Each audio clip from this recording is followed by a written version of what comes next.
Do you know what I enjoy the most about these conversations? What? They're recorded. And, so what I would say to my children, one day this will all be yours, one day this will be concrete. Not dissimilar to you, really. What? Needs livening up. Wetting yourself, I was thinking. It's 9th of May, and stood here with some fine gentlemen from Goodyear Tyres. They've come to see me in reference to my feedback in running the 1200 tyres and the 1000s. Tom's been making some jokes about my height because, of course, he's about 6'3" and I'm 5'10", and these tyres make me look smaller. But we like these LSWs. I was just trying to say this on camera a minute ago for Phil, and I was really struggling because I couldn't quite get LSW out. It's like the red lorry, yellow lorry, red lorry, yellow lorry. You can see I had to practice that as a child. So it's really coming together now. The fact that when this is done and we can actually connect the two yards together, we've got a 2-week delay between the concrete because you can't drive on it, we'll break it up. So we just opened up the main farm drive. That's actually now open. That had a 2-week, well, it's longer actually, because of course we had to do it in stages, but 2 weeks from the last pour.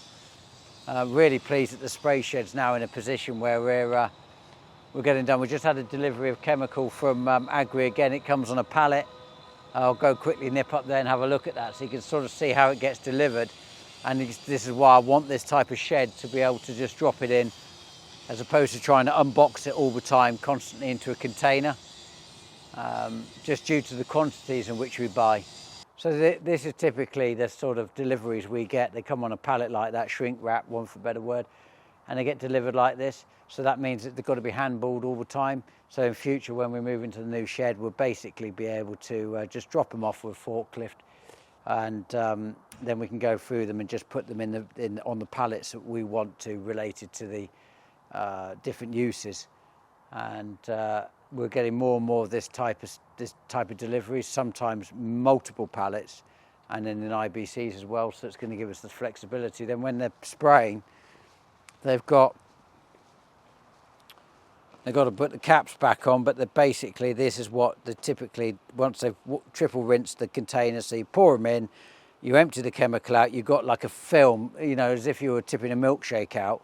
You'll have a film inside, so they rinse them out on the sprayer, rinse them out, and then that basically should then mean that the way the rinsing system works on the sprayer, with the jets going up and in diagonal lines, that it basically gives it a proper rinse, a bit like a dishwasher really, and then it rinses out, meaning the chemical has been washed out of them and they're empty. They've got to put the caps back on. Then when we put the machine in there, it will effectively, they'll go into the compactor, be compacted and baled. So that's where we're moving to. And the cardboard will get baled separately. So going forward, we'll be putting the containers into the top of the compactor, leaving them there. Such a big mouth of a feeder. Flat pack the cardboard, sit it there, and when we've got enough cardboard, we'll then run the cardboard through separately. So it's going to be a much better system for us going forward. Like that. What's this you thinking you've lost more weight than me? I don't know. Tom just blurted out. I think he's trying to. Yeah, he's trying to get fired up. I must say that the desk looks uncomfortable. I'm holding it up. Oh yeah. Is that what a boob tube does? Oh God. A girdle. What are we doing? Oh. Right, we're going to talk about agronomy. Are we? What about it? Well, do you know anything about it? Not a lot. No. Where's mine? Hold on, it's lunchtime. You don't like Diet Coke after 11 o'clock? Oh no, it's half past 2. No, yes, you're quite right. No, I don't want to. No. You'll be terrorising your wife in the middle of the night. This is Michael's worst time of the year, because of course this is the time when you wish I'd go on holiday, because this is the only time. Hang on a second, I didn't know there was a time when I didn't wish you went on holiday. But very good. This is of course, Michael, the time when we get to see whether you're a good agronomist or a bad agronomist. Not just at harvest.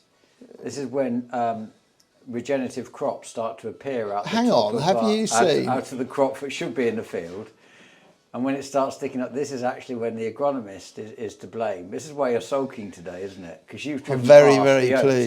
haven't you? Oh no, that's your fault. Oh really? That's my fault. I drive by the oats and chuckle to myself. At speed. You drive past at speed, do you?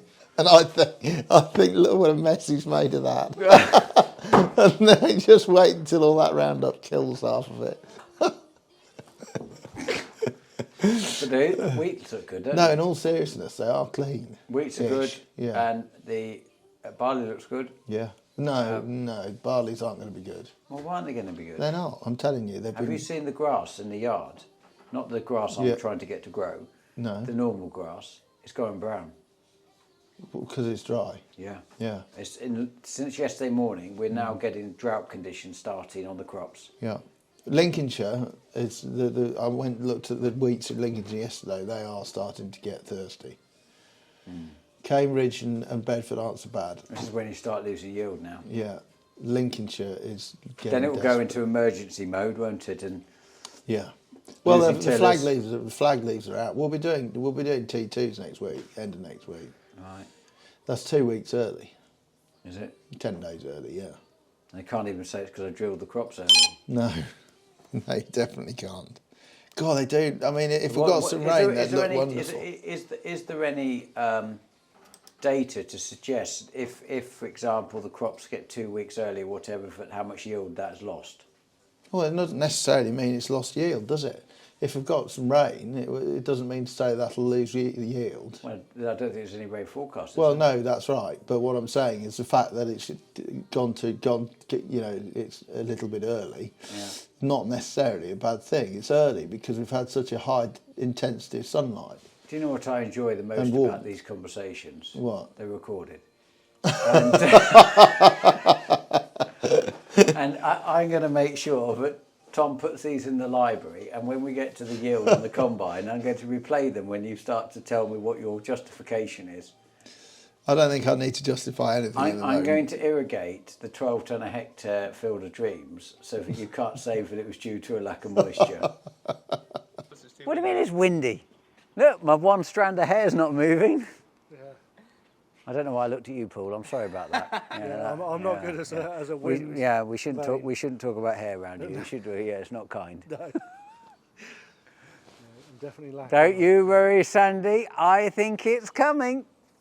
As long as it stays on the sides, James, I'm all right. On the sides? So you want to look like a monk? You want? Yeah. Oh, as long as I've got some sort of hair. Do you mean on the top? On the top and the Yeah, side. not the sides. Are you wanting to have that? No. No. I just wear a hat all day and spend Okay. it as I'm missing any hair. Gusts of 20. I need Graham's glasses, that's what I need. 0.20? Yeah, where are the gusts? Literally barbecue weather here. Yeah. Andy's busy bringing in a load, which is good. All up, we're getting ready for concreting. Oh, that's going to be so good when this is done. So good. I think what Chris has done is I think he's set some water through it. Just to liven it up. To liven it up, just to try it, so it's just all wetting itself. Right. But, not dissimilar to you, really. What? Needs livening up. Wetting yourself, I was thinking. You think liveling. But, now this bottom one has to be wipeable.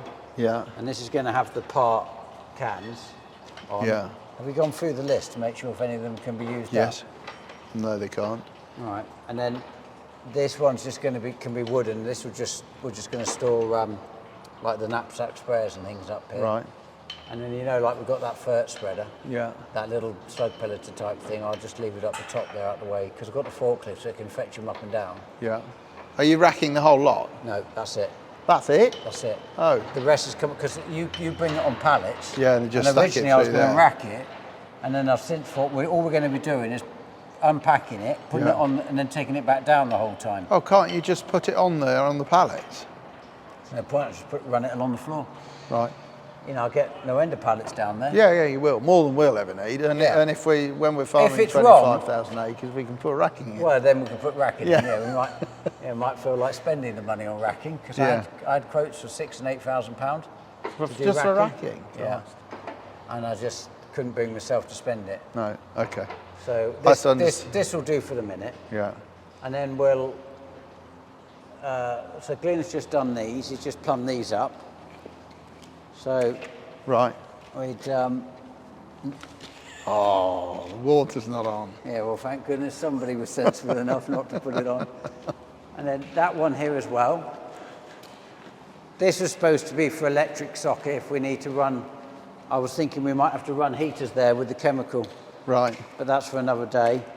And then, So heaters, you do need to be prepared to have a space heater in here at least, just to take the chill off the air in a cold frost. well, I'm hoping we won't have lots of stock.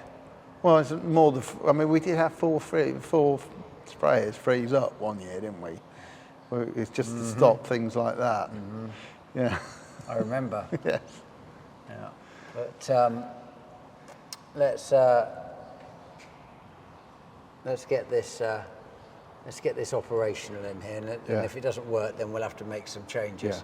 But if we've only got a handful of chemicals like that, we can soon put them in a box. Yeah. Or put something over them to make it Frostproof. You know, yeah. Or worse, it's big enough to have almost like a mini insulated area, isn't it? Yeah. But I'm rather hoping we're going to get rid of all this and stop having surplus, because that's just tied up stock and cash. Pointless. Yeah. To the point then we're trying to find a way of getting rid of it. Yeah, I agree. Well, it's a waste of money. I'd rather we under-ordered 95% and didn't have anything left. Yeah. But anyway, so this is going to be the roundup end. Right. So roundup's going here, so that we can't have any disasters. Yeah. I was even thinking about putting a red thing on the floor. Or one brick deep. Something. Yeah. Just so it just to can't stop get it. mixed up. Especially the quantity of IBCs coming in. Yeah. It's frightening that somebody might get growth leg and Roundup mixed up or whatever. So the fork, so the baler's going here. Is there a skip coming in here as well? How does it work? Well, they're going to bring it in here shortly. So the baler kicks out a bale. Sits in, it's got a hopper on the top. Yeah. And my thinking is, this is my first initial thought, is we will just throw the plastic in. Yeah. And it will just keep building up in the hopper. And then we'll turn it on occasionally. Yeah. And the cardboard will just stack over there. Or Kieran's suggesting we put it in, cut the tops out of IBCs. Right. Store it in that's there, a very good idea. so it doesn't. He's worried about it blowing about in the wind, that's a which good actually idea. is a fair idea, isn't it? Yeah. So we've got I don't know, we must have 20 IBCs out there, so we're going to do that, cut some up. Forklift off this socket Yeah. to live there, because that's electric. Will it bale the cardboard as well Yes. eventually? Yeah, but Right. we have to do it separately, because the cardboard and plastic have different markets. Oh, so it's saleable. Oh yeah, it's sellable, yeah. Oh, right. So we're actually selling it. So what about the tops and things? You have to separate those? The caps or the foils? Either The or. caps are going in with being baled. They go in the They same get baled, thing? yeah. And if there's any residue of any sort in them, Yeah. it will run down into the centre drain, and then it will go into that bio box. I Right. mean, hopefully they're triple rinsed, so it's not an issue. So, And then yeah, where does it go? Are you allowed to... no recycling places they buy it. Right. I've had 2 or 3 places offered to buy it, so I haven't bailed any yet to try to work out who's the best person to deal with. They don't ship it to China or dump it in the... Oh, it'll be out of sight, out of mind, won't it? Definitely. We're exporting our Problem. problem to somebody else. to somebody else. Yeah, but don't worry, it'll wash back in the ocean. Yeah, lovely. I'm sure.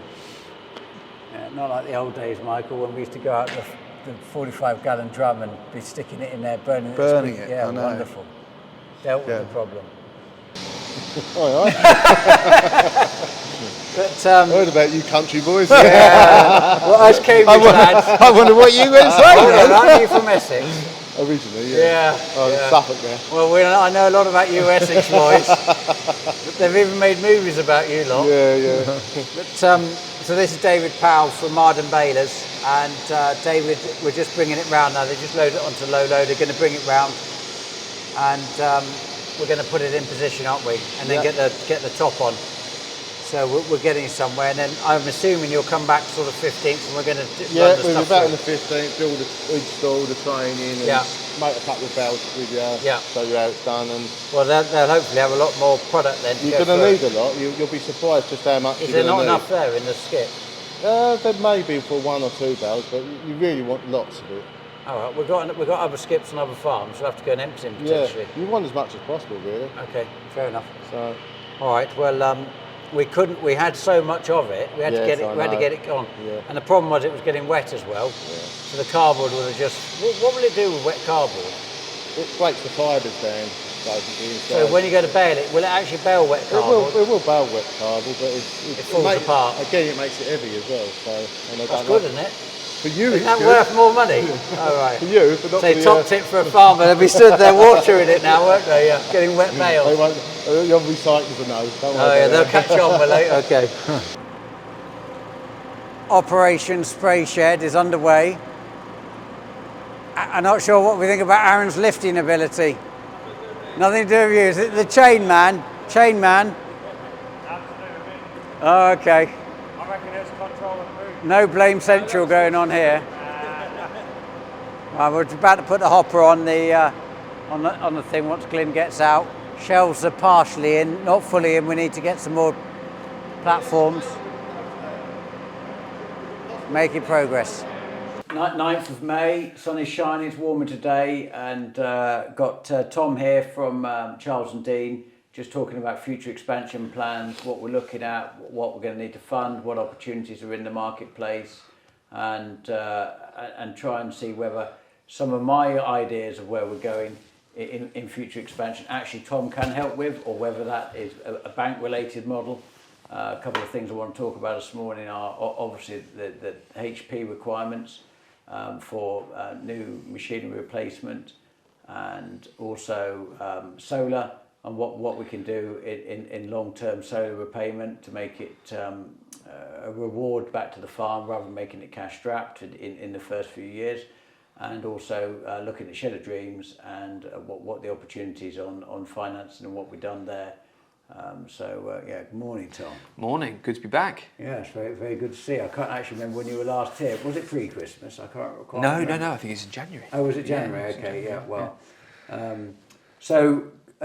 Since in the last week, I think it might have been 2 days ago, but suddenly on the screen up here, we've got the productivity of the Farming Equipment Technology Fund, which has been sent through, and the government is relaunching. Now, I've actually feel a bit sore about these particular funds because I went into the last one, and I'd effectively 8 items I've bought and paid for. The 9th item I held back on because of the ever-expanding costs of doing it according to what the grant wanted. Yeah. So when going back to the RPA, they've decided they're not going to pay for the 8. So I've ended up with zero funding on something, because when I applied for it, you put quite a lot of things together, as opposed to single items. And because I didn't do the 9th, and effectively what the 9th was, I wanted to put on one of the combines, the seed terminator, to effectively kill the weed seed. So when we go spreading in the combine in the field, we're not spreading the weeds, like black grass or barley, for example, as I've experienced in my oats. Which has grown because of lack of rainfall before I drilled, so it's come up, and I can see where the straw chopper had been and the woofler from the baling had moved it across the field, and I've got these 2 lines, and it's got moved back. Right. So I've got these 2 thick lines of barley seed that's been knocked out of the straw pre-baling, and if I'd had a seed terminator on, for example, I suspect that would have actually pulverised it and killed it. Right. The grant, in essence, was about 30,000 for that, and it then transpired that their 50,000 that they said it was going to cost actually was 80,000. Gosh. And there was actually a lot of other issues in terms of pulleys and hydraulics and fitting and etc., which wasn't included. Of course, it made it, in my mind, too expensive to do. Right. So we didn't do that. We wrote to them back on that and said, look, this hasn't worked out according to your relationship with grant, because if you buy something for 100,000, they say, look, I'm going to fund you 25%. It's not 25% of the 100, it's the 25% of what they think it is at 50. Yeah. So actually, in that sense, it doesn't work because of the market prices of these go up, and often grants drive the cost of products go up on the back of the fact they know that people are getting a grant. Yeah, yeah. Of course, the reference amount that they've said is completely wrong. Yeah. So we then had gone and bought 8 items and fitted them to, for example, the grain dryer, automatic grain dryer. We'd fitted that as an example, and we have to pay for it. And the way these schemes work is I have to buy them out of my cash flow. Yeah. I then have to provide the evidence and statements. Ownership. I paid for it out of the ownership out of the bank. Yeah. And that's a drain on cash flow. The other thing I found with these grants, and I'm not going to spend much time myself looking at them, because it's a bit like going to buy a new car. You convince yourself, or the salesman does, doesn't he, of all the extra options that you truly need. Well, you don't need them at all, do you? But you convince yourself. So you went in to buy a car of X value and it came out 25% dearer. So the issue for me is that you convince yourself that you need them. So you go and buy them. But actually, if you're going to pay for it without any subsidy, for example, in the form of these grants, you wouldn't do it. Wouldn't do it anyway, yeah. And you pay then an agent or somebody to help you, or you try and do it on your own. You dedicate time, expenditure, quite a lot of effort in doing it. The timing of these are often very poor. Yeah. So this is 29th of May, closing 10th of July. Got 6 weeks. 6 weeks, yeah. Yeah, that's the closing date. Yeah. And so that's a very tight window for an agricultural arable business, but potentially with the dry weather we're now in. Yeah. This looks like for our open day on the 25th of June, we could well and truly be harvesting. Now, I planned to harvest a day or two earlier to create the car park, and I knew I was going to have to dry it, but it could be, if it stays dry like this, but actually we've got twofold problem. We've got harvest could be pulled early because there's just no rain on the forecast and has been no rain. We've had 21 mils since the 3rd of March, so technically since February. And it felt like yesterday morning, for the first time, that the crops started to strain and stress, which means then you're going to start losing yield. And then you start to have a confidence issue. Yeah. Because your 10 tonne, 12 tonne a hectare target starts to get reduced, again from a dry spring. And we've had these dry spring now, minimum of 5 times in the last 10 years. It's becoming quite a pattern. Yeah. So confidence-wise, you then think, I don't want to spend or buy anything. Yeah. These sort of grants come out, they sort of convince you to do it, and I'm not sure if they are. I'm sure there's lots of people out there who've got success stories and think they're good. But swinging back to finance, now, if I've got to pay for it out of cash flow, and that's a problem, so say I'm shelling out 80,000 and that cash flow might be needed for other things, what can I do? Because I can't go and get finance at the beginning of the journey, because they want to see that I paid for it. Yeah. So what are the options that don't trigger a problem with the RPA that you can help me with? And can you offer me finance on something I've paid for and I have the title? Yeah, absolutely. As opposed to a dealership. I think if there's a demand to buy something, cash flow is something that is, especially like you said, period of uncertainty, not sure it's the right thing to do. Obviously, retrospective financing is something that could be done. So if you can cash flow it, and then own it, have proof of title, and then we would do something called a sell and HP back and effectively retrospectively fund it and put it back onto a high purchase thereafter is an option. But if the upfront cash flow is a problem, then there's other things that we have, such as CapEx term loans. So it's effectively just a term loan, it's unsecured. Okay. So it isn't actually linked to the asset whatsoever, but it has a very similar capital and interest repayment profile to that of HP. So looks and feels very similar, but it's just an unsecured term loan, but it's what we'd call a CapEx term loan. So the purpose of the loan is for the purchase of a piece of equipment. So that loan could be brought into your business prior to needing to buy it. Then you've got funds to be able to pay cash, have it invoiced directly to you, meet the grant parameters, and you can effectively fund it before. So there's that option. Option number 2 is leaning into some of your unencumbered assets or assets across the farm that have limited to no debt on them. So doing it on something I've already got. Yeah, exactly. All we're doing is... So it's completely unrelated to these items. Yeah. So, for example, if I've got a combine with no finance on, doing it that way. Exactly. Raising money out of the combine and effectively paying for your new machine that way. Yeah. So then your new machine's unencumbered and debt-free, it's got the grant against it, but you've effectively raised funding elsewhere in your business against other machinery. So there'd be the other options. Timing-wise, Tom, so say, for example, I buy an £80,000 item. Yeah. I've paid for it. Yes. I've proved it on the bank account. Yes. How quickly can you then act on that, to try and get money back in? Yeah. And equally, am I at a worse rate because it's my machine as opposed to buying it brand new from a dealer?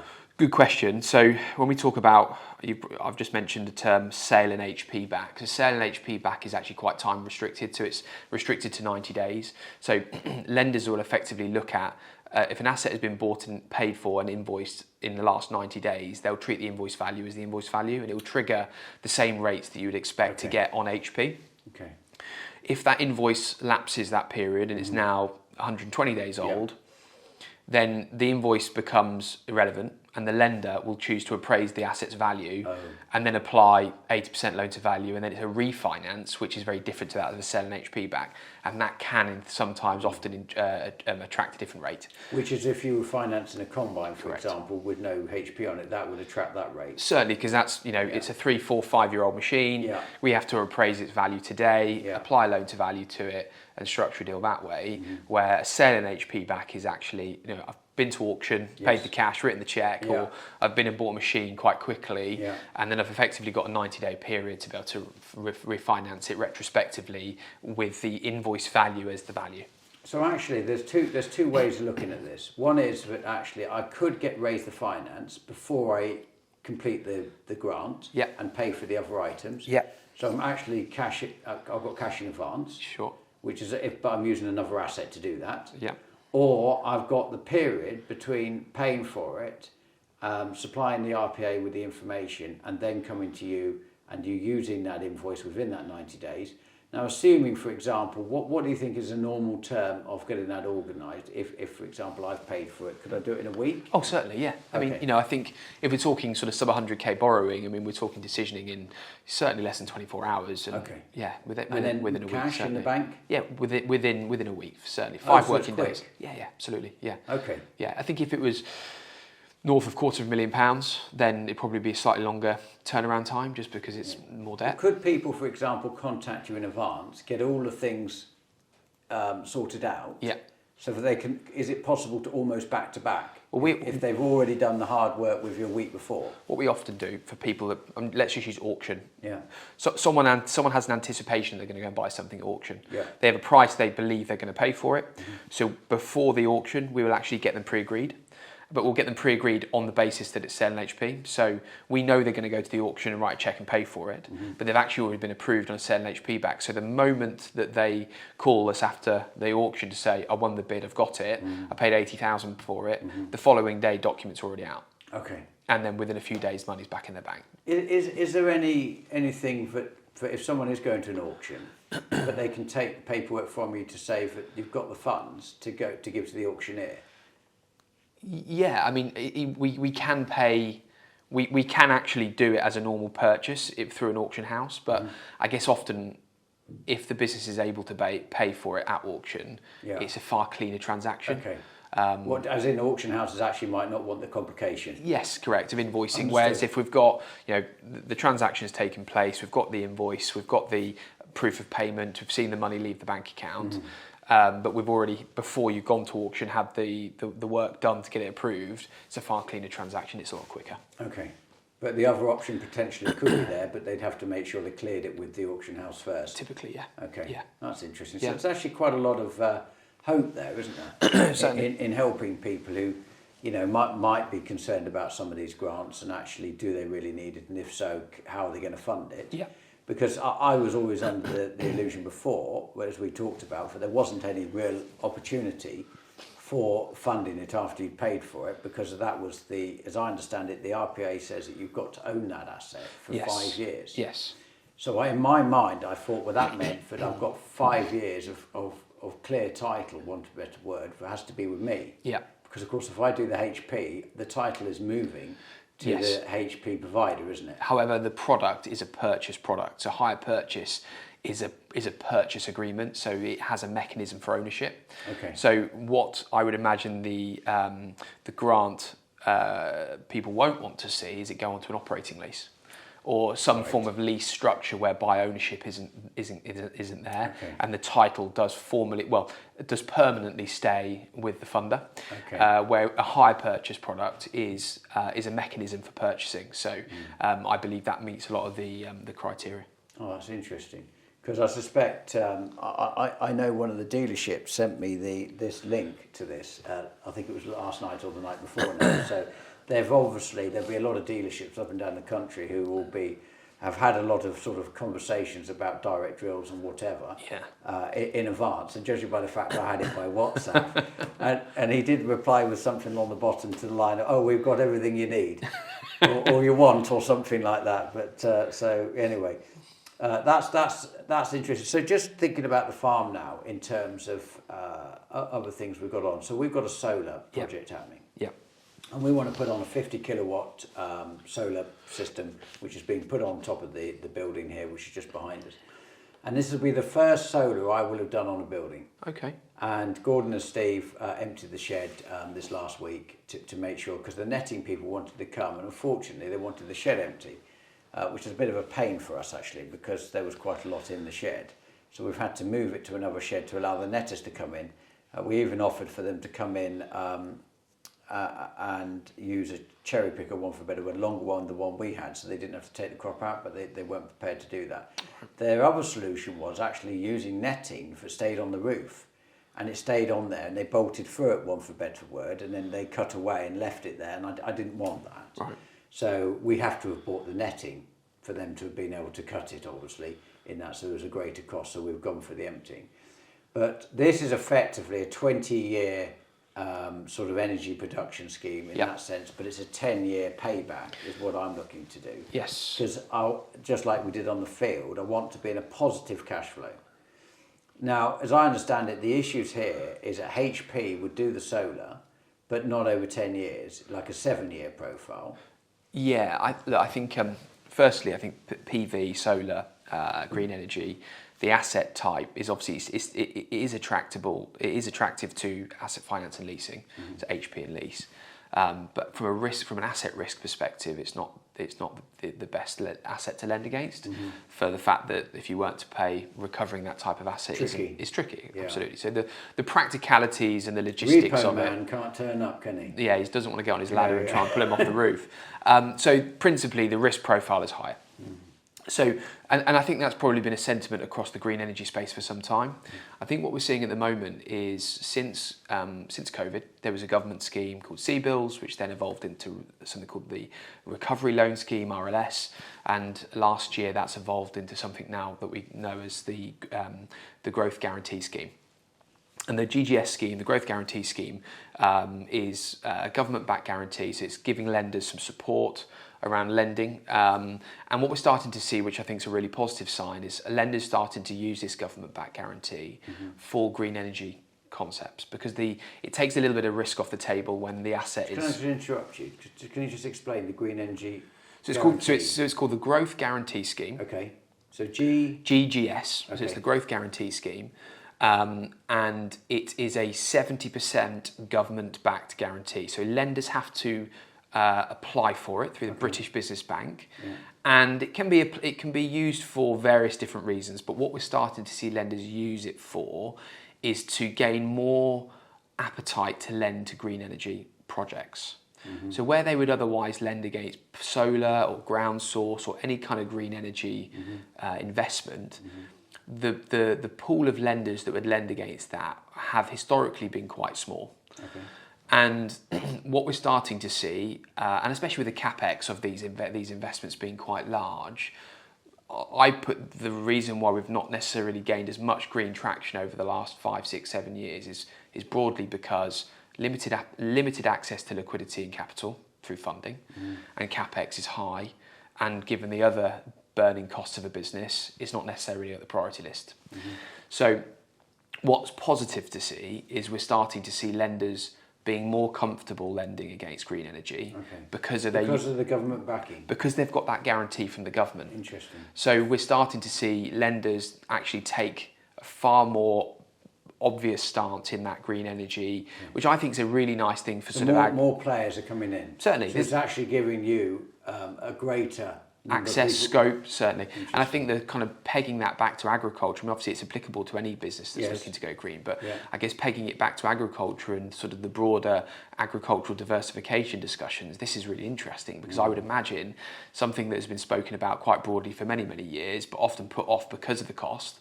There's probably more opportunity now to invest in green energy diversification because of the availability to liquidity and capital.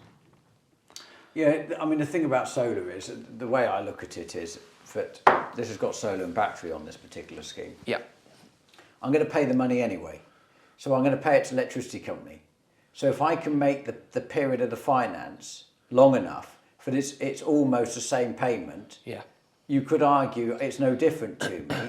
Only that the fact is, what I want to try and do is get positive income coming in from day one. Absolutely, yeah. So I do it that way. So effectively, I can either say, look, I'm going to pay out hypothetically £12,000 a year in electric. Yep. This is a £65,000 project, for example. Yep. And it's the same. Or I can say, actually, if I stretch that longer, I can end up with £4,000, £5,000, £6,000 back into the business of available cash flow because I've got a longer payment for it. That's how I want to do it. Yeah.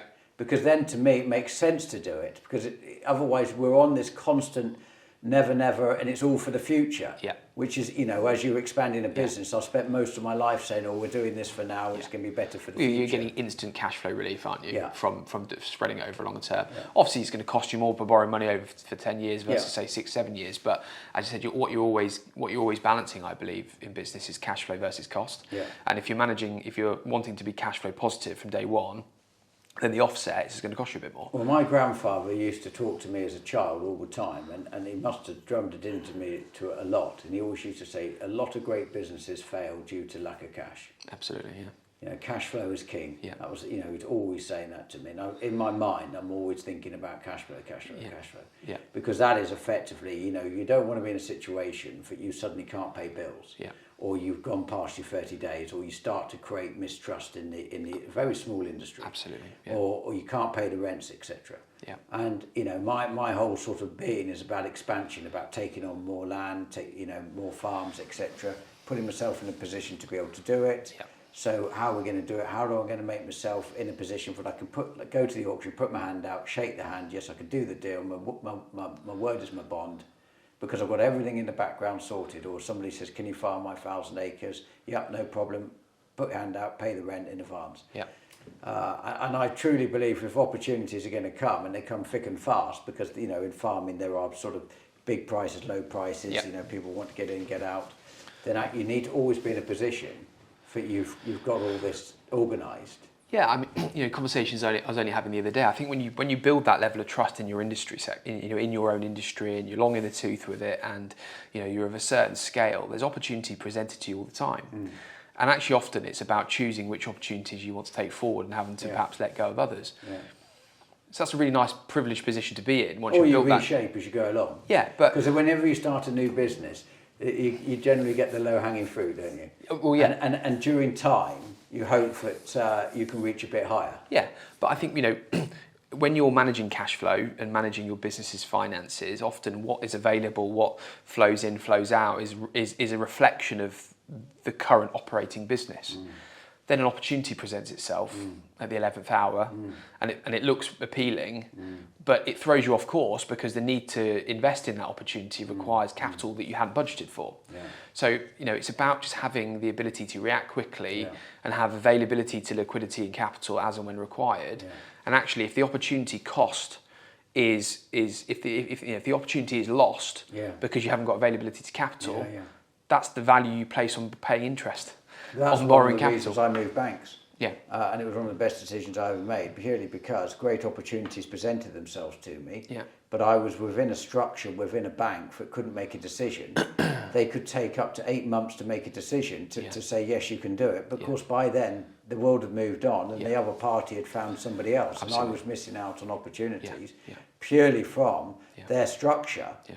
There was nobody within it that could make a decision. And I now moved to a different bank. And I'm one layer off the owners who, within a week, will tell me yes or no. Exactly. And we do red book valuations every 3 years because it's an ever increasing asset base, the way we're building sheds, etc., which always puts us in a position in advance which I think is really important. I need to be in that position, not be asking after the event. Absolutely. To always be knowing I've got headroom. Yeah. And how big is the headroom? Absolutely. Yeah. So yeah, I think there's a lot of proactive work you can do to ensure that you've always got availability, so that when opportunities present themselves, you can pull the trigger. So I mean, thinking about other things, Tom, which are coming up in terms of finance or whatever, which might be somewhat slightly off piece from what you normally would do, but you could tell me, is that some big expenditures that come out of businesses like mine are rents for agricultural land, for diesel. Yeah.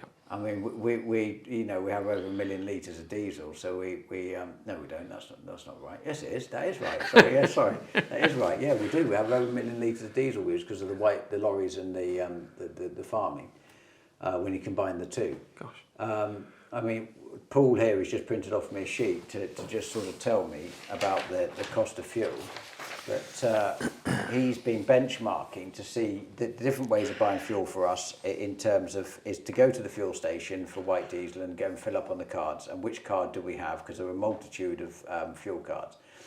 Or do we have it on our own tanks? And what are the downsides of have that? Well, theft, for example, is probably one of the main things that people don't want.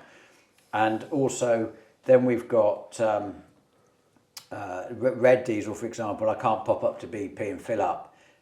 Unless, of course, the government decided, and there was a period not that long ago when we thought that red diesel was going and we're going to get left with white. Yeah. But actually, what are we going to do? So we're at a stage that we're going to want to forward buy. Now, I was on the phone this morning to Tom Spencer at Tyre, where he's looking at a hedging fund for me, where for in basic terms, I can basically pitch the fuel at 50 pence for red and 95 for white. Take out a 3-year or a 1-year scheme. I can say, look, I'm going to do 50,000 litres per month, for example, and if the market goes below 50, I then have to pay them. Oh, I see, okay. But if the market goes above, they pay me. Now, I've never done that type of futures trading before like that, but actually it's quite interesting for me because with the lorries and the rates, when they're doing the work, we can pitch the rates at a level to try and win work. And what's one of the biggest factors that affects us, we've got annual increase on the wages, and then we've got the lorries which get changed every 4 years, and the finance packages is then fixed. Yes. And then the maintenance is then fixed. So we know where they are for 4 years. So we've got a difference of wages, but it's the fuel. Yeah. So you get a spike, as we saw with COVID and all these things, where we get these massive volatility, but of course the rates are very slow to change on when the fuel goes up, but incredibly fast to change when the fuel goes down. So that effectively locking in on fuel can be worth doing. It's really good. It's really interesting. I think the whole point of sort of cost of ownership with assets is really interesting. And over the last couple of years, actually asset finance has become quite appealing because it's a constant cost as part. And when you've got that and your maintenance fixed, and then you've got these wildly varying other components, i.e. labour costs and energy costs. So it's interesting that you're looking at this. I think when you're talking more broadly around these kind of discussion points, I always try to sort of split it into, we're talking about sort of operating expenditure and we're talking about capital expenditure. And obviously if we've got a certain level of capital and liquidity around us as a business, if we're going to go and invest in projects for growth and capital growth, then money's got to come from somewhere. Yeah. Now it could come from reserves, but then that might also then put strain on your working capital facilities. Yeah. So I think sometimes what you're always trying to juggle is making sure that you've got availability to liquidity and capital, whether that's own money for purchasing and investment, or you preserve that so you've got a bigger pool of working capital to be able to manage things like this that are varied. So I guess when you come down to working capital funding, then of course you've got your traditional overdrafts, but traditional overdrafts are often very much pigeonholed to the security that sits behind it. Often it's in land, acreage, property, etc. You have to have a bigger asset base to run these type of arrangements. Yeah, and also if you've got a growth outlook on this farm, the reality is your receivables book's going to be growing, your debtor book's going to be growing because you're growing. You're trying to find more business. You're trying and the nature of farming, you plant a crop. 15 months' time, you're perhaps selling it. Correct. So there's a long sales cycle. Yeah. So you've got a long sales cycle, you've got a growth outlook, so you're trying to obviously find more work. So your receivables is only going to grow. So that's only going to create more demand on a working capital facility, which, say, an overdraft is probably suited for. Typically, an overdraft will only ever expand if the asset base behind it expands. So if the asset base behind it expands, i.e. there's more security made available, the asset value's gone up in value, then the overdraft will likely expand with it. So what we're starting to see more of is people pivoting away from overdraft facilities into more receivables funding. Okay. And so receivables funding is effectively securing funding against your unpaid invoices and your unpaid receivables ledger. And it's not, there obviously is the traditional invoice discounting, invoice financing, but there's actually a lot more product availability out there now, which actually sits more of a hybrid, where it's not actually true. So invoice discounting is factoring, is it? Yeah. When suddenly it gets paid by Barclays, for example, a payment from somebody because they've given them the money early? Yeah, so it's basically funding in advance. It's getting funding on an invoice that's unpaid. Okay. So if you've got 90-day payment, that's the traditional IF. But what we're starting to see now are products whereby the funding that's made available against your receivables ledger actually operates like an overdraft. So we look at let's just speculate, there's £1 million receivables ledger, all of it's fundable. We advance you an 80% loan to value, so you've now got effectively an overdraft facility. What if you took the loan off? What have you secured against? £1 million worth of unpaid invoices. Oh, we're doing it that way. So there's a receivables ledger in your. To be clear, you have to do all invoices. You can't cherry pick. Is that correct? Well, what typically happens is it's not actually individual invoices. Some of these products we're starting to see now is it's just looking through open accounting. Okay. As long as there is a trading history. Correct. If there is a receivables ledger of qualifying receivables of £1 million. Yeah. In theory, we can create a overdraft style facility, so an RCF facility, revolving credit facility, of around 800k. Yeah. And I guess just benchmarking that against a traditional overdraft, if in the next year you grow your business and your receivables ledger now grows to 2 million, that working capital facility grows with it.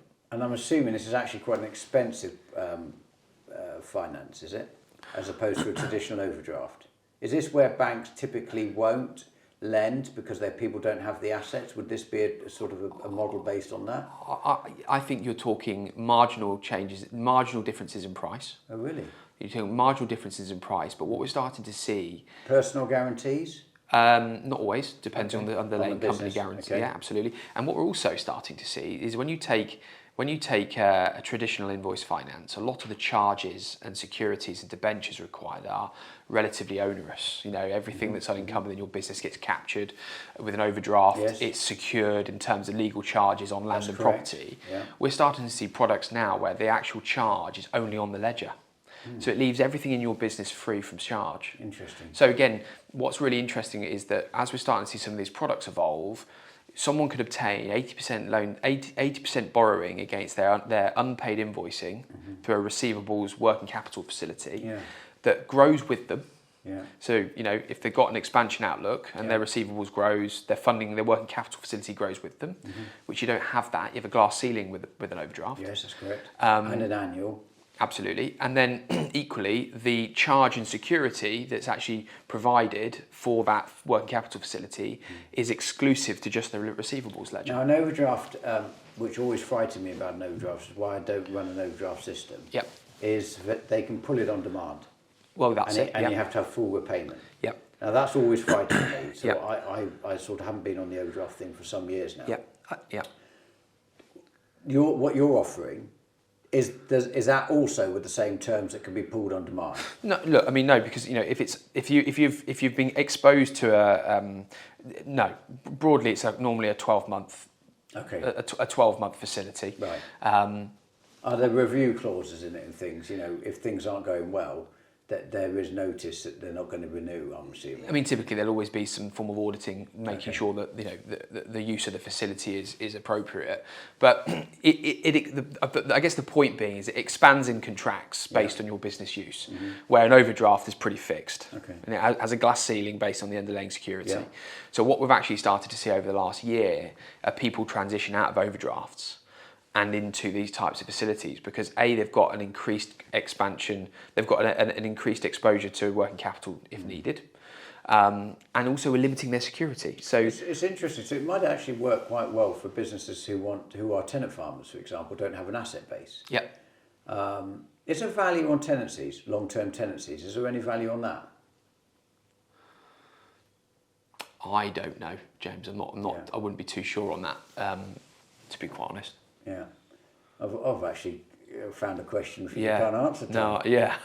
You'll probably come back and tell me the answer when we go for a walk in a minute after you've had a think. Think about that one. It's so interesting. So actually there are effectively from the normal tip, what we are learning, or I'm learning today, is effectively there are different arrangements that could be suitable for different businesses which are out there, which are not the typical route that most people would have to take if they want to look at expansion, or if it might not be expansion led, it just might be cash flow led. Exactly. But actually might be better. And if you want to be, tenant farming, one for a better word, without the ability to have assets, these could be solutions. Yeah. I never heard of this particular one you're talking about before. Honestly, there's so much out there now. I mean, this is really positive for business owners in general, but obviously agriculture especially, is, where we've traditionally known the high street banking suite of products, HP, overdrafts, various other things that we are familiar with. There is a whole community of funding now and funders that have got a lot more flexible products, but arguably more suitable products, things that are more available, things that are quicker. So you're not having to wait 6 weeks for a decision, you can wait 3 days.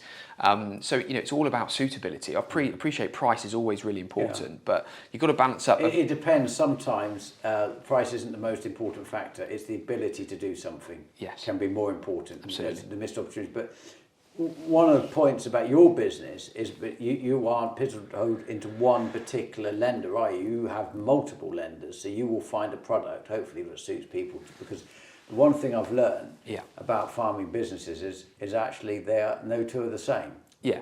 And I know it's a flippant thing to say, but actually what the inheritance tax has brought out in conversations with talking to people is when you sit down and talk to people, you can find some common parts, but they are actually extraordinary, a lot of the businesses, aren't they? How different they're structured and how many different people are in it, etc. Yeah. So what their ability to do things. And, we as a business, as a commercial finance business, we obviously are across multiple industry sectors. So we get a bit of a pretty broad experience to how businesses operate from... Yes, because you're not just farming, are you? No, we're construction and transport and everything else. So we're pretty agnostic to that. But I think what's interesting is, I guess, what I'm trying to raise the profile of is the fact there is a lot more availability out there than what I believe businesses are aware of. And it's about just trying to bring that to life. And everything, so things that you and I have spoken about today might not be relevant to a lot of the people who watch this video, but some of it might be. And that, like you said, it's circumstantial. There'll be a business case with a different need to yours, that needs a different set of solutions. And I guess our job is just to very much try and be that consultative go-between to make sure we're product matching, we're making sure that things are suitable. Well, you told me something today, because I was talking to you about effectively funding solar. Yeah. And I was talking to you about it, and etc., and how the terms worked, and it's something that potentially I've got to sort out after we've left this room, where I could actually fall into a trap if I'm not careful. I'm rather hoping that's not the case, but I could do, where it isn't a HP agreement, but it's a lease agreement, and if I'm not careful, at the end of the term, when I paid it off, the ownership title isn't transferred to me. And I've got to have clear in writing that title becomes mine, and then I'm not then expected to buy it back from somebody else. Yeah, and look, finance leasing is a very well understood as part of asset finance and leasing. But it's I always want to make sure that people understand the back end mechanics, because it's a lease, ownership isn't guaranteed. There's often different routes to ownership, especially on something like PV, which is a soft asset. Often there is always a cost to owning it at the end, and all I was kind of saying is just ask a few questions about how that works. No, it's a very good tip, and I hope that not all of my my failures are learnt by mistakes, if you know what I mean, or successes. But actually, it's nice when someone tells me something to watch out before I get there. But I had through this journey of this solar anyway. The family company, Dry Drayton Estate, since 1950, which bought the farm 75 years this year. Oh, right. And anyway, we went out to look at what the funding opportunities were for this solar. And I got back from one party that there was a black mark against us for Experian for £352. Yeah. And I said, well, what's that? Anyway, went to Experian. So this is dreadful journey I had to go on. 20 hours of my life I'll never get back. And so contact Experian, etc. They won't tell me anything. They won't talk to me. They want to prove that I am who I am. So that what they do is they then have to send you a code in the post. Yeah. For then you to be able to go back on to fill in the code. Well, the code never turned up. Yeah. And so I went for this 7 days, business days, for this code to turn up. Anyway, throughout this journey, saying, well, what's this 352? Just tell us who the company is. Wouldn't tell us. Yeah. So I went to the people who were telling us it was there. They couldn't find out. So in the end, what we found out was it was a utility company, because it did have that detail on it. So we started contacting the utility company, so we were British Gas, etc., etc. Anyway, it turned out that when we moved from one provider, which was in P.X Farms, and then we moved the electricity contract into Dry Drayton Estate, the intermediate company, which was actually nothing to do with us, claimed that they had £352 for that 1 or 2 days where this was all going on, outstanding. That, as it turned out, it wasn't any outstanding money, but for some reason somebody put it on as a debt. EDF have now turned around and said, oh, sorry, that's a mistake, etc. Got it done, got it removed. But that went on us for £352, and that effectively stopped us having any finance, just purely down to a utility bill. Now, we've had problems with utility companies in the past where we have rental cottages or something. They leave, that tenant does, then it gets put in our name because they never send the paperwork or anything to the office, so we don't know, and they allegedly send it to a barn in the middle of nowhere, and we've had this where then we get a company called LCS suddenly contacting us saying we're working on behalf of EDF to collect a debt from us, for example. Say, what debt? And we go down this laborious task of them finding that they're posting letters to no address, etc. Anyway, that aside, but just goes to show that a bad debt like that, one for a better word, that even didn't exist on Experian, completely stopped us. I guess to reassure you, this is very common. It's very common. It wasn't for us. We were novices at this. I think the problem is, and the utilities companies, and I guess those types of situations are common because often there's disputes or there's a change in address or something, and they have to report it to the credit reference agencies, which is Experian or Equifax in this instance. So you end up. We often see businesses get, go through a credit application. It's the credit application that actually brings it, triggers it, and they go, there's some unpaid debt, whatever, and the problem is there's some GDPR restrictions as to why lenders and brokers can't actually be quite specific about what it is. So I think the piece of advice I've always typically try and give businesses is it's not a bad thing just to have your own Experian file access. It's just so that, especially if you're relying on or using funding often, is just have a spot check on it, because sometimes these things might creep in that you weren't aware of. I'm amazed, Tom, that they can put something on your company without you having any knowledge of it, and even them even writing to tell you that somebody's put it on. But there's no platform for that. For this came out, as you rightly said, from a trigger. But the disruption it caused in the business, you go through this amazing sort of emotional sort of thing, and then no one will speak to you because and it's so frustrating that you say, well, hold on a second, but we are who we say we are. Well, we've got to send you a piece of paper with a pin on it, and you're thinking, my God, seriously, and they didn't turn up in the post. Anyway, let's go and have a walk. Okay, brilliant. I want to show you something and see what your thoughts are. All right, okay, brilliant. So we're making progress here, Tom. So when you last came here, there was no concrete. Was it stoned? Possibly stoned. In progress. Yes. So there was no building. No. So that's the conferences in there for the open day, and the concrete. They've got the manhole covers. They're getting ready today to pour on Monday. So they'll be finished, and then that will be all of the and the drain along the bottom. That means all of this side will be then concreted. The expense in concrete, as you can probably imagine, I know people take the mickey out of me, it's like Stansted now. It's like the taxiways. But what funding opportunities are there in terms of, building? I appreciate the shed itself, the physical shed you can get funding for, HP. But what about the fact that the labour to put the shed up and to do the concrete and the stone? So there are lenders that will look at. There are products out there that will look at it as a full turnkey. So they will look at it as an entirety. But I guess where we need to pivot away from HP for this type of investment, this is still capital investment. Yeah. So there are products now which are, as I said to you earlier, CapEx loans, which are designed to support capital investment that perhaps don't necessarily have the same tangible nature that an asset does, that has a serial number that has got wheels on it and tracks on it. So I guess the broad answer is there's funding available now that's as available as HP is for this type of capital investment around your farm. Is this another one of the, is this a lease? No, it would be a loan. It would effectively be a business loan, but the purpose of that loan. So you guys can do business loans as outside of, Yeah, term loans, working capital facilities, revolving credit facilities, asset finance. Asset finance can be HP, it can be lease, it can be a multitude of different structures. What's the term time? Are these short terms? No, so I guess if you're looking at a capital investment, you're probably going to be looking at similar term lengths to that of your machinery, so 3, 4, 5, maybe 6 years. But yeah, so effectively it would be funding raised, similar characteristics to that of HP from a capital interest repayment. So they are actually technically for sheds, they're short-term loans, if you think of it like that, because often a shed we would sort of have a write down of 25 years, for example. Yeah. So you're going to be paying for it over 5 years. Okay. Yeah, exactly. So you've got payback period 5 years. And to do the concrete and the stone, for example, how do they get the value on that? Based on the invoices I've paid out? It's not based on, so it's semi-irrelevant that we've got the value of it. So I go to say, look, I need $500,000. Yeah.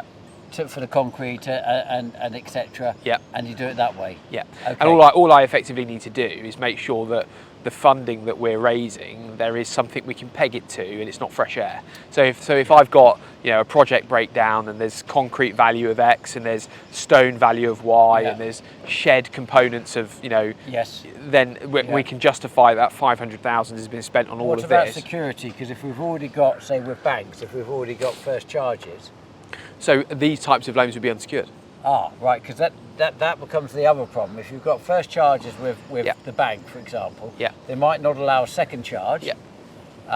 So actually, that's very helpful. Yeah. So again, if you're talking £500,000 plus, I think a lot of the unsecured facilities get up there. But anything more than that, you're going to probably need to look at security. But then that probably is where you'd potentially look and leaning into your unencumbered plant machinery and raising cash that way. Okay. So there's lots of different ways you can do it. It's just got to be a different, be a little bit more creative with it. But I guess this is quite capital intensive what you've done today. Huge. You've done it very quickly as well. So it's not even been a slow deployment of capital. It's probably been quite quick. Don't worry, there will be slow pain. Very quick pain, but there will be slow pain. Yeah. But there certainly are solutions. And again, it just sort of broadens your horizons to what is available outside of just the typical plant machinery financing. Well, the back end, we'll take you in there now. I'll show you the back end. We're about to stone that and start concreting that. So we're at the front of the store, but there is by default there is a back we've got to do. Right. We're going to do it in stages this year. We're just going to do an operating area in. Yeah. But with long term, we want to do a much bigger area. Got you. Brilliant. So these are the Hiluxes. I've got about 7 or 8 of them. Okay. And we buy them typically at 5 years old. Yeah. Run them for about 10. Yeah. And then flip them again. What, at 15 years old? Yeah. But they all got to be in green. And the builder's van came in red. And it looked like the post office van when we got it, but we had it painted. But I'd rather try and find them in green. But Hilux have stopped making them in green, which is a real problem to me. But I'm all right because I'm within the 5 years, if you see what I mean. But they've stopped making them, so I'm going to run out of stock. Considering this is actually only, I suppose, half of what it will be in the future. Yeah.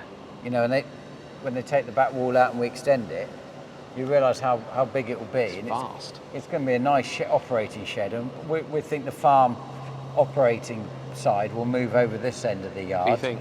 Yeah. And then we've got to, we concrete this big yard here, because when you start unfolding all that big kit, you need a lot of room. Yeah. Otherwise, you get to a situation that you can only unfold one item and you've got to move it again for next. But the reason we want to do this shed with all the machinery lined up in it is that when Simon comes in to do repairs and things in here, he can basically drive up the middle with his van, work on stuff, and while he's waiting for parts, go to the next machine. It's never then sat marooned in the middle, blocking the doorways. That's our sort of theory. So this end of the shed in time can be the workshop, and you know, drive through, drive outdoors, so we're not blocking in. And all your machinery can get in those doors. Oh yeah, big doors. Yeah. Yeah, plenty of height. Yeah. Because typically on a lot of farms, sheds aren't high enough to get the combines in. Yeah. The doorways aren't, and the eaves aren't big enough. Yeah. But no, we built it for the future-proofed it. So we've got a silicone floor up the gaps in here, and then we're not allowing people in, you see. So it's clean for the open day. Super. I'll show you what we're going to do out here. So the idea here is we're going to dig across the back here, and we're going to put a drain in, which I'll show you down there. So what we want to do is when we wash out the sprayers, if we change chemicals, for example, and we've had a sulfurea in, it might kill the next crop we've got to spray. Right. So we have to wash it out with a product called All Clear. So what we want to do is we want to have a system that we can actually back up the sprayer, empty into a purpose-built drain. Oh, I see, yeah. And then that will run to a tank. Yeah. Pump it then into these big ISO tanks I've got, Yeah. which are about 24,000 litres each. Yeah. I'm going to have a pair of them together. I'm going to loop them then into a biofilter, another one separate to the one in the shed, and it's then going to go through those. Then that's going to go out to a drip line irrigation, and in theory that then is clean water that then can go across the mound for the trees to use, etc. And it means that cleaning operation can be done on site, controlled into an area that captures everything, and do it that way. So that's part of our sort of plan, is to build this infrastructure. So it's efficient and sustainable. Yes. Brilliant. Yeah, and the idea of putting it in these holding tanks is then the biofilter can do it in its own time. Yeah. Yeah. We're not trying to force it through or anything like that. I've got the tank, so I might as well use them, because now I've got this 120,000 litre tank. The 224 is a surplus. Yeah. So we're going to do it that way. And that the all clear stage is always a headache. So actually I think this will be a good, and when you've got, you know, we've got currently 4 sprayers going to 2, but the intensity of that clean out, we need somewhere to do that quickly. Quickly, yeah. And so we'll do it here. It's a great idea. And then all of this yard, and when you stand back here and you look across this yard, you realise how big the yard is. No. And you can imagine that my sort of concreting obsession that I seem to have developed is this will all be concrete. Yeah. So what I would say to my children, one day this will all be yours, one day this will be concrete. Actually, being the other side of the shed, you realise actually how vast it is. Yeah, it's fast. Yeah. Yeah. And once we get this restoned and get this prepared and get it curved around the perimeter, once we've got the curbing in, I think you'll be able to see the edges. It will be a lot more obvious. Yeah. I think it'd be really good for the whole business. We can then have lots of machines opened up, doing whatever we're doing, working on them. Combines all can be out here being worked on. Yeah. I mean, you can very quickly get in a position where you are tripping over yourself, and you're forever in everybody's way. Yeah. So this will give us a huge amount of flexibility. So this is the sort of next stage. Brilliant. Yeah, this is next winter. Progress. We've done well. Got the baler in the shed now. Just waiting for the engineers who are coming on the 15th, and they're going to do a whole demonstration, get us set up, get us trained on what to do after they've serviced it and PDI'd it, one for a better word, and hopefully might have to nudge it slightly more, a better position. I want it a little bit tighter to the wall if I can. It just gives us maximum ability to have one sprayer over, take another when filling up. So pipe work's in, so we're moving the shelves and etc. So we're going to have our odds and sods, and making progress in that. So that would be good. I think for once we've got the water tanks emptied, we'll be then moving into that store and using that, and then we can move the water tanks from my new idea. So pleased about that. Enjoyed my time with Charles and Dean. Certainly gave me plenty to think about, and look forward to investigating that a bit further. I believe end of next week we've got the netters coming in to put the solar netting in for the safety of the people going on the roofs. Had progress with my life assurance, which is still ticking along. I've had a letter which I opened today, which somewhat took me back by surprise, from Aviva, just to say congratulations, one for a better word, your HIV test has come back as negative, which I'm obviously very pleased about, but also I'm wondering if it wasn't negative, do they send you a letter to say commiserations? I mean, what a letter to send somebody. It was a bit of a shock. But anyway, there you go. So thanks ever so much, everybody, for continuing to subscribe and your likes and your comments. And we hope to look forward to seeing you Wednesday next week. All the best. Tom nodded, so that's good. I got it right this week. Take care. Bye-bye.